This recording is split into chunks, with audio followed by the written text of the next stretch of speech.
BTC তথা অসমবাসী ৰাইজলৈ মই জনাবলৈ সুখী হৈছোঁ যে ইতিমধ্যে আমাৰ MCLA সকলৰ যিটো অথ টেকিং চেৰিমনি এইটো ভালে ভালে হৈ গ'ল। মাথোন 3জন এবচেণ্ট, বাকী সকলোৰে অথ অফ ছেক্ৰেচি ইতিমধ্যে হৈ গ'ল। ইয়াৰ পিছতেই আমি কম সময়ৰ ভিতৰতে আমাৰ এছেম্বলিৰ যিটো স্পীকাৰ বাছনি হ'ব আৰু ডেপুটি স্পীকাৰ বাছনি হ'ব।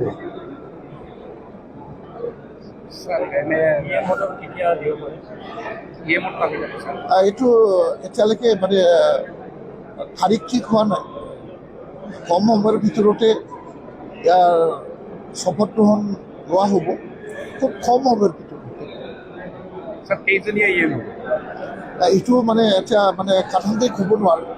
এইটো আমাৰ হাইকমাণ্ডৰ মাজত আলোচনা চলি আছে আৰু এইটো কম সময়ৰ ভিতৰতে আপোনালোকে গম পাব।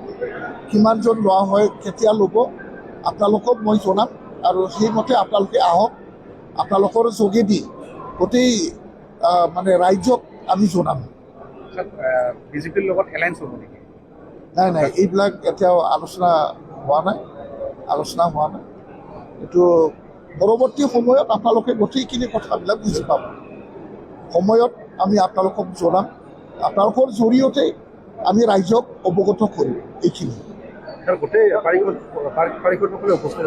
নাই, আজি 3জন, আমাৰ প্ৰমোদ বড়ো ডাঙৰীয়া, ৰাকেশ বড়ো আৰু ৰেখাৰাণী দাস বড়ো বাই আজি ব্যক্তিগত অসুবিধাৰ কাৰণে তেওঁলোকে আহিব পৰা নাই।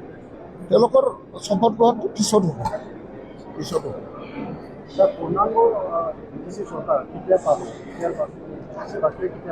নাই, সেইটোকে কৈছোঁ আমি কম সময়ৰ ভিতৰতে, এদিন দুদিনৰ ভিতৰতে আপোনালোকে গম পাব আৰু প্ৰথমেই আপোনালোকে গম পাব, প্ৰথমেই আপোনালোকক জনাম। আপোনালোকৰ জৰিয়তেই আমি গোটেই ৰাইজবাসীক বিটিচি তথা অসমবাসী ৰাইজলৈ মই জনাবলৈ সুখী হৈছোঁ যে ইতিমধ্যে আমাৰ MCLA সকলৰ যিটো অথ টেকিং চেৰিমনি এইটো ভালে ভালে হৈ গ'ল। মাথোন 3জন এবচেণ্ট, বাকী সকলোৰে অথ অফ ছেক্ৰেচি ইতিমধ্যে হৈ গ'ল। ইয়াৰ পিছতেই আমি কম সময়ৰ ভিতৰতে আমাৰ এছেম্বলিৰ যিটো স্পীকাৰ বাছনি হ'ব আৰু ডেপুটি স্পীকাৰ বাছনি হ'ব।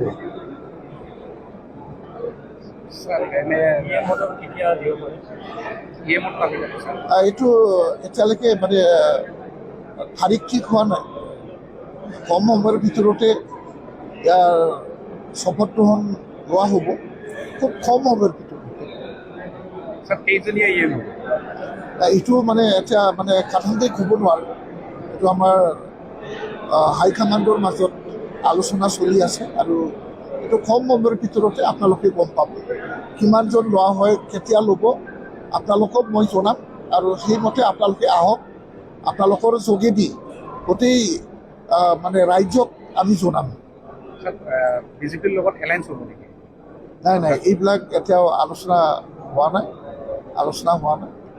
এইটো পৰৱৰ্তী সময়ত আপোনালোকে গোটেইখিনি কথাবিলাক বুজি পাব। সময়ত আমি আপোনালোকক জনাম, আপোনালোকৰ জৰিয়তে আমি ৰাইজক অৱগত কৰিম এইখিনি। নাই, আজি 3জন, আমাৰ প্ৰমোদ বড়ো ডাঙৰীয়া, ৰাকেশ বড়ো আৰু ৰেখাৰাণী দাস বড়ো বাই আজি ব্যক্তিগত অসুবিধাৰ কাৰণে তেওঁলোকে আহিব পৰা নাই। তেওঁলোকৰ শপত গ্ৰহণটো পিছত হ'ব।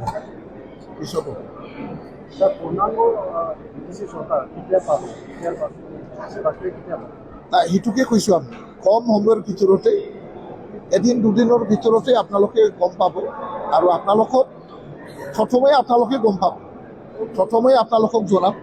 আপোনালোকৰ জৰিয়তেই আমি গোটেই